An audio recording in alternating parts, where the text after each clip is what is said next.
So at high level, you open your browser, you type google.com, you press enter, and the page just appears.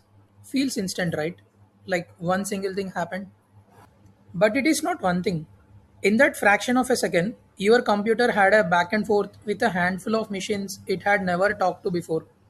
And just to reach the one holding the page, it got handed from one machine to the next, each one only pointing it a step closer. And a surprising amount of that conversation is already done before a single pixel of the page has ever shown. So, what is actually going on in there? Let us slow it right down and walk the whole thing step by step. And by the end, you will be able to look at that little loading moment and know exactly what your computer is doing and why some pages feel instant and some just crawl. Okay, before we go step by step, let me set up the basic picture because honestly, the whole video hangs on it. On one side, you have your browser. We will call it the client. Client just means the one who asks. And somewhere far away, there is another computer that has the Google's website sitting on it. That is the server, the one who answers. And every time the client wants something, it sends a little message across the internet to the server and then waits for a reply to come back. That whole trip over to the server and back again is called a round trip. And this is the one thing to hold on to for the entire video. A round trip is not free, it costs time. Let us say the server is in another country. That little message has to physically travel all the way there and all the way back, and even close to the speed of light, that is real milliseconds, every single time. So, this is our meter for the rest of the video. Time to page. It starts at 0, and every round trip we do, we watch it tick up. That is basically our whole job here to see where all the time actually goes.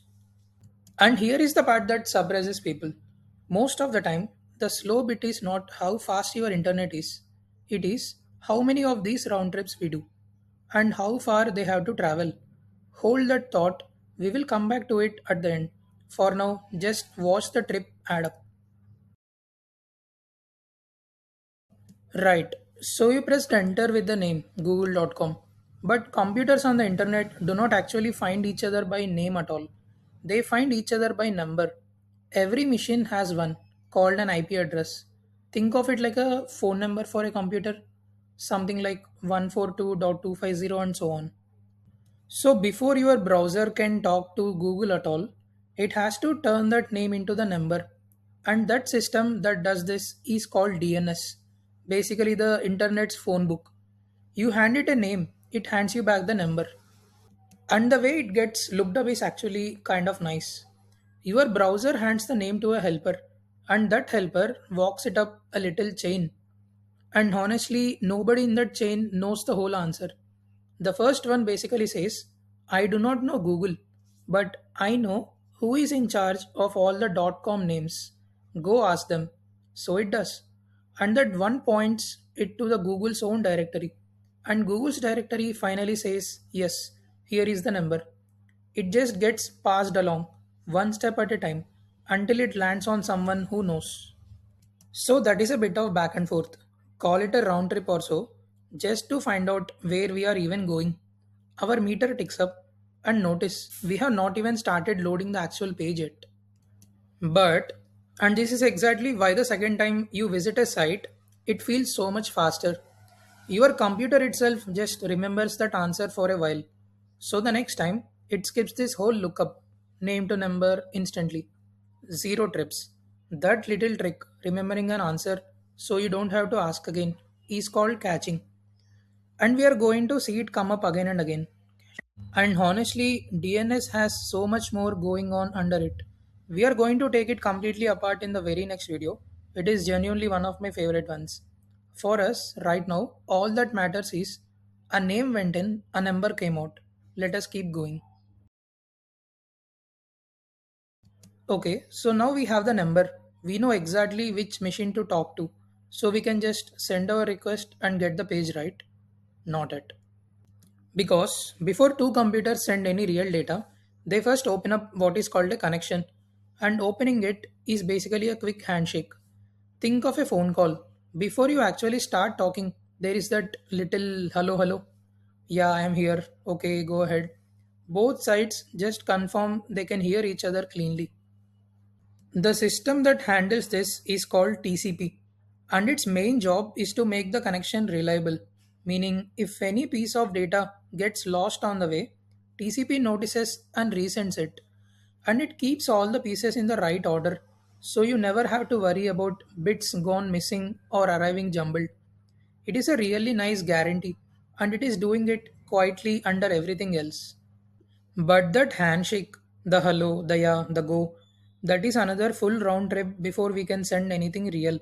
So the meter ticks up again. No handshake, no data, that is just the rule. And just to be honest with you, if your browser already had a connection open to this site from a moment ago, it will happily reuse it and skip this step. But for a fresh visit, that is what it costs. Now, you have probably noticed that little padlock next to that address. That padlock is whole difference between HTTP and HTTPS. The S is for secure, and setting up the secure part is the next step, right after the connection opens. And it is really doing two things for us. First, it proves the server is actually Google and not some imposter sitting in the middle. The server shows a kind of ID card called a certificate that your browser checks against a list of trusted ones it already carries. And second, the two of them agree on a shared secret, a key that only those two know, so that everything sent after this point is encrypted. Encrypted just means scrambled, so that anyone watching the traffic in between sees nothing but noise. Only the two of you can unscramble it, nobody in the middle. Now, a lot of people assume HTTPS is slow because all that scrambling must be heavy math for the computer to grind through. But is it really? Honestly, no. The scrambling itself is almost free. For any modern machine, the part you actually feel is the extra back and forth to agree on the secret in the first place. So it is not a computing cost, it is another round trip. So that is the padlock. Check the ID, agree a secret, lock it all down. And now stop for a second and count what we actually have done. We found the address, we opened the connection, we set up the padlock. That is already 3 or 4 round trips back and forth across the internet. And here is the funny part, we had not even asked for the page yet. All of that was just getting ready to ask. Okay, connection open, padlock on. Now we finally ask for the page. And the request itself is surprisingly simple. Your browser basically sends one line that says get slash, which just means give me the main page for this site, please. That's really it. And the server sends back a reply. Right at the top of that reply is a little status code. You have definitely seen 200, which means okay, here you go. Or the famous 404, which means sorry, I couldn't find that. And along with that 200, it sends the actual page as well as HTML, which is just the text and the structure of the page. But this is the part that trips almost everyone up. The first response is not the whole page, it is more like a recipe for the page.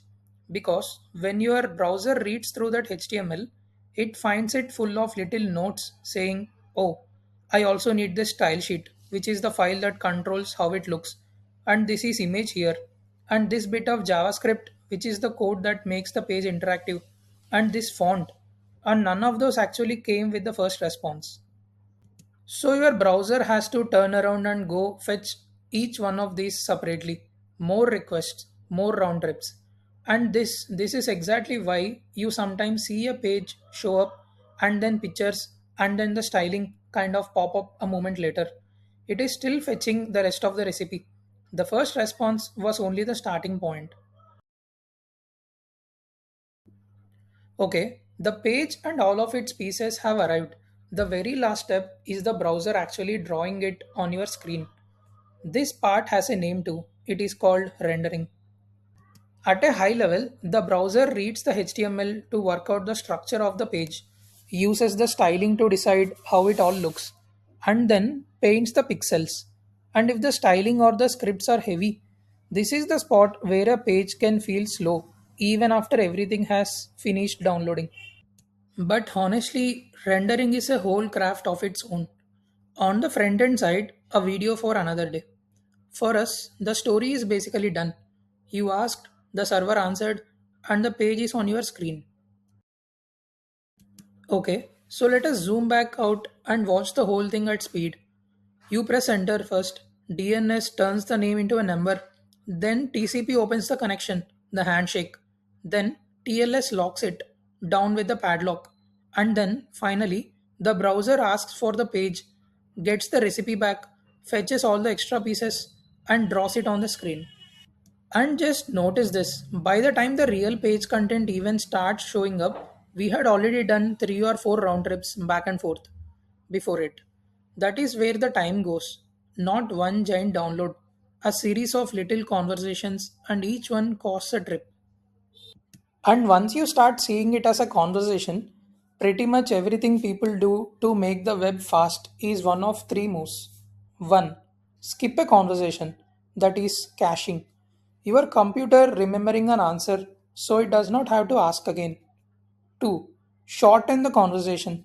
This is a CDN, basically a stand in server placed physically closer to you, so every round trip has less distance to travel.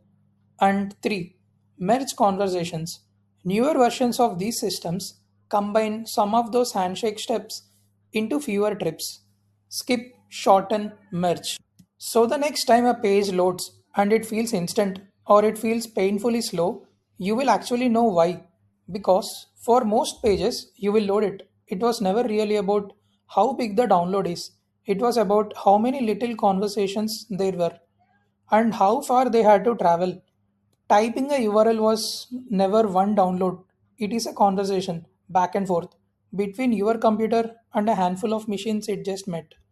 And basically, everything that makes the web fast is making that conversation shorter. And we are going to walk this entire path in the next few videos. DNS properly, then how that secure connection really works, and what is actually inside one of these requests. So, if you want to genuinely understand the systems running underneath the internet, stick around.